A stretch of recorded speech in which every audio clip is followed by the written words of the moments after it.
Funding for the Trade Best Practice series is provided by the Benjamin Moore and Company Foundation in partnership with Teach Construction and through the generous support of PDCA sponsors and members.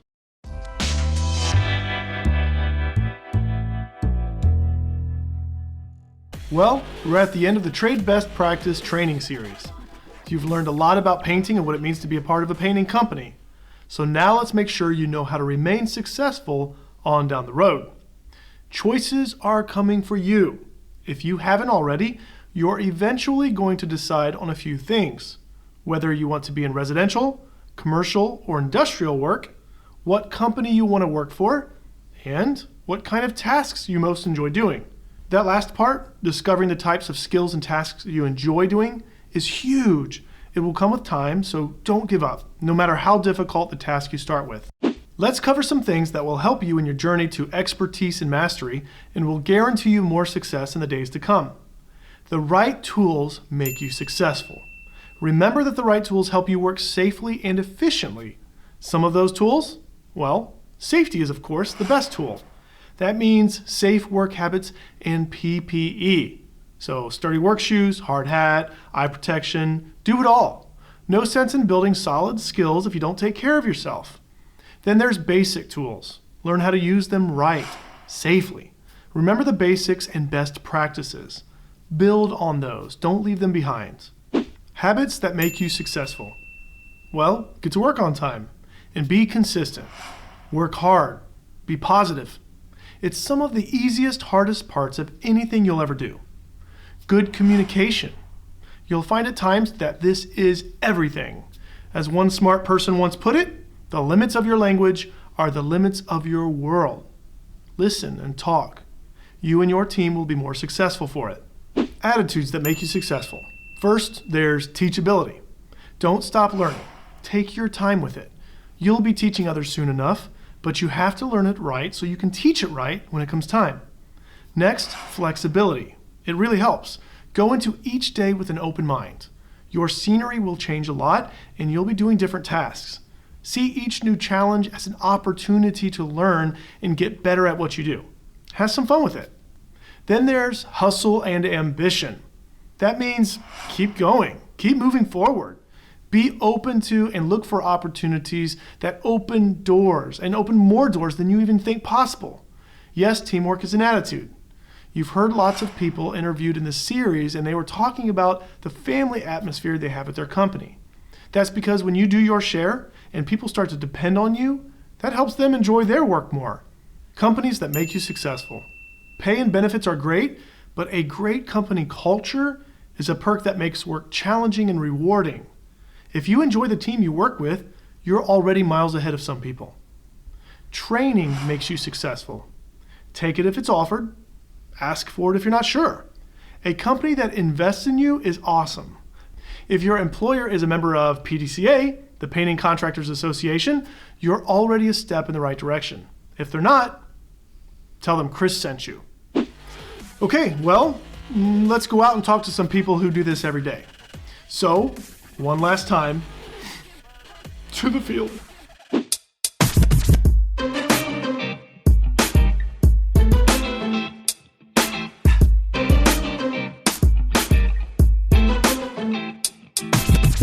So Sean, how did you start Kennedy Painting? How did you get here? Because it's pretty amazing. I started the business, a truck and a brush, 20 years ago, and been fortunate along the way through, again, honesty, integrity, just doing what you say you're going to do, stand behind your work, show up when you say you're going to show up. We've been able to grow with work and be able to find great people to attract to the company that share the same values that I do, which has allowed us to grow. You've accomplished a lot. So how does it feel now, after reaching some of your goals, to help other people reach their goals now? That's the best part of my job. I love being able to help that with teaching leadership and teaching how to manage crews, how to manage people, how to manage customers. It's great watching someone come in as an apprentice and then a few years later being able to watch their skills develop, not even just from painting skills, but also customer management skills, leadership skills, estimating skills. That's the best part of my job. As a company owner, what are some of the habits and mindsets that you see make new hires successful in your company in particular?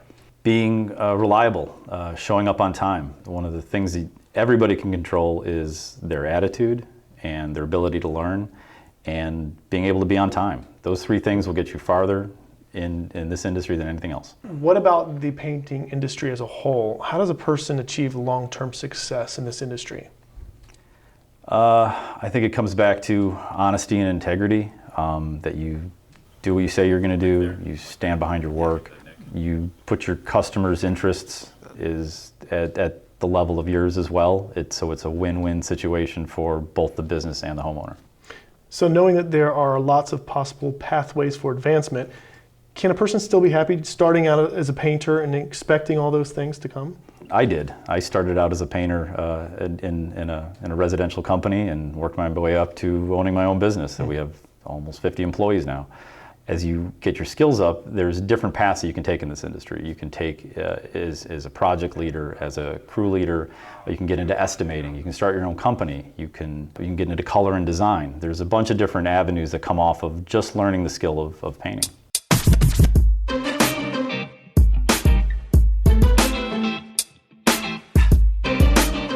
So how did you get to where you are to start the company that you have? How did I get to where I am? Well, I started painting with my dad out of high school in 1994 in the summer. Put me on a ladder, glazing and painting windows. It was awesome. It was really my dream from a kid to do this. So I decided to go to college as a result. I have a degree in MIS, which is an IT degree. And what is that? Just for management information systems, so I could be like a database administrator or a business analyst, or we wrote software in college, so I could help write applications and things like that. Wow. So that's where I thought I wanted to do. But obviously the job market didn't want me to do that. It was right at the end of the tech crash of the late 90s. Like, I should have graduated in 1998 from college. I ended up graduating in 02, so it was a big difference in the available jobs. So I looked around for a year, and then my old business partner took him on a couple side jobs. He said, hey, we can do this for a business. And I was like, dude, this is the last thing I want to do for a business. And then here I am 15 years later.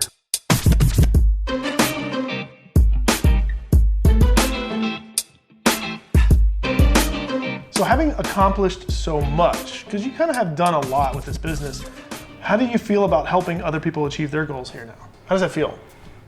I would say it's the driving force in what I do. I still, don't feel like I've accomplished as much as I could have or should have or would like to. So we all feel. Right. I don't know. I'm proud of where I am, but I'm also thinking I could be a lot farther. So it keeps me wanting to try harder and do more. And how does that translate to helping other people? Because you have that hunger still. How does that translate to other people and helping them as they are hungry to advance themselves? I mean, that's the most fun part about this. So, we're putting paint on stuff for clients. That's great. But I'm also able to give 21 guys and some office staff good jobs, health insurance, vacation. And it's just kind of the place I wanted to create to be employed. You hear a lot of these non-union contractors that pay their guys cash and that's it, man. And that's not, I want my team members to stay with us. We have people that want to work here, and that's the environment. I mean, it makes me feel good selfishly, so I like that. And makes me feel good. It does. It's a good feel-good thing, and that's part of what makes me do this.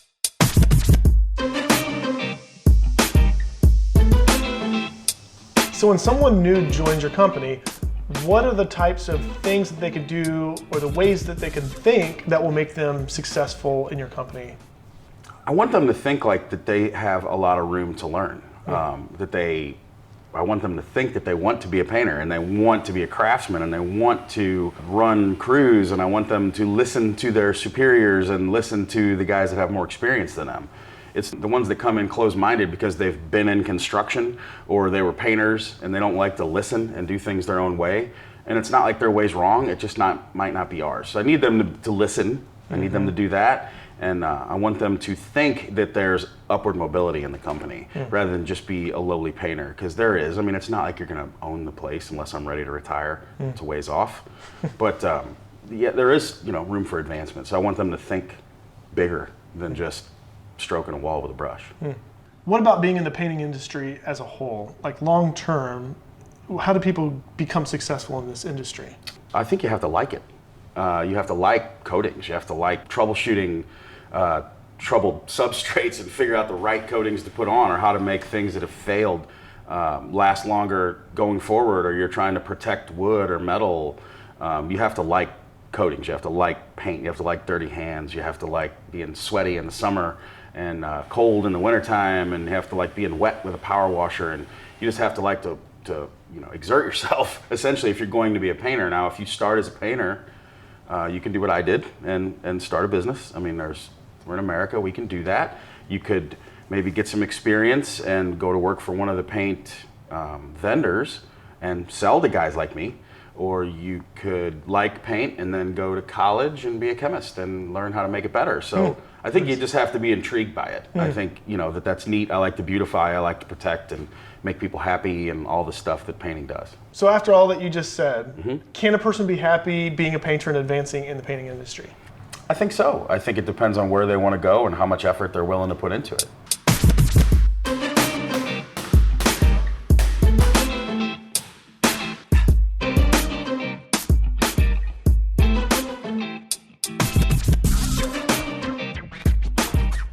Anthony, you are a personal trainer, and you are the head coach of this studio, and you focus on biomechanics and posture. So what would you have to say to painters as they come into this industry to help them stay fit and healthy and happy for years to come? First thing I would say is make sure our shoes are tight, they're comfortable. That way we can move around and do things like gall bladders, pick things up, anything that your job demands, you guys can do. Second, I'm gonna go through some dynamic stretching we can do before your workday. Static we can do after to help minimize your risk for injury and also keep you going for a long time. What do you say? Yeah, I'd love that. Can you show it to us? Let's do it. All right. A proper warm-up and cool-down is the best way to ensure painters start and finish the day strong.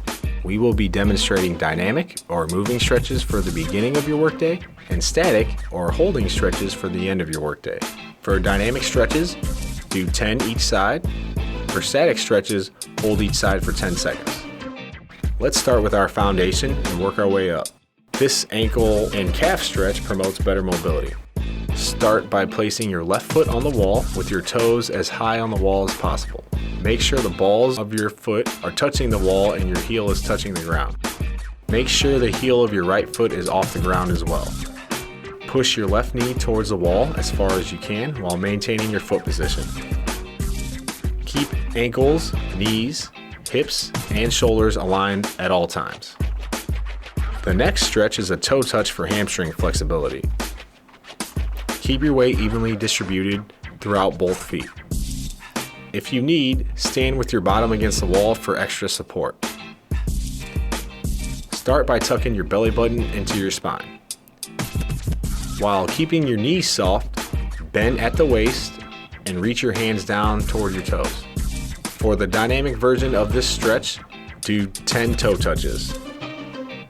For the static version of this stretch, bend down and touch your toes and hold for 10 seconds. Remember always when you're finished, stand straight up with your heels, knees, hips, and shoulders in alignment. Next, we'll stretch the quads and hip flexors. Keep your body straight with your feet pointing forward. Start by grabbing one foot behind you and touch your heel to your bottom. Use the wall for support if needed. Keep your back straight. Go slow and pull gently until you feel tension. Remain standing straight up. Do not arch your back. For dynamic stretches, do 10 for each side. For a static stretch, hold each side for 10 seconds. When you're finished, return to standing position slowly with your heels, knees, hips, and shoulders in alignment. Next, we'll do a butterfly stretch for your hips, glutes, and groin. Sit on the ground, putting your head, shoulders, and bottom as close to the wall as you can. For the dynamic version, grab your toes and move your knees up and down for a total of 10 reps.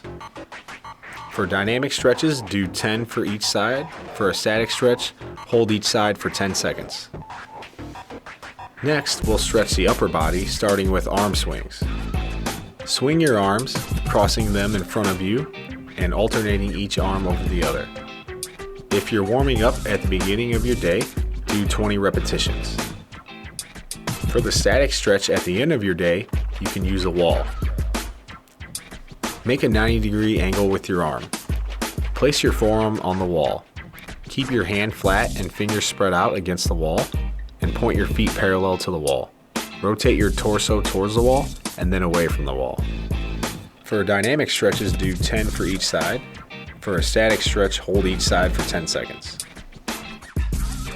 Finally, we'll end with the child's pose. Fully extend your arms in front of you and place your hands on the ground while spreading your fingers out. Walk your hands a step or two to the right with your arms still fully extended. Walk your hands to the left, then back to the center again. For dynamic stretches, do 10 walkouts to each side, returning back to the center. For the static version, hold each position for 10 seconds. Along with these basic stretches, here are 5 easy principles that will help keep you healthy for a long time. Eat as many whole foods as possible. Fruit, vegetables, nuts, seeds, meat, etc. Shoot for a gallon of water every day. This will help with recovery from fatigue and soreness, slow down the aging process, burn fat, and build muscle.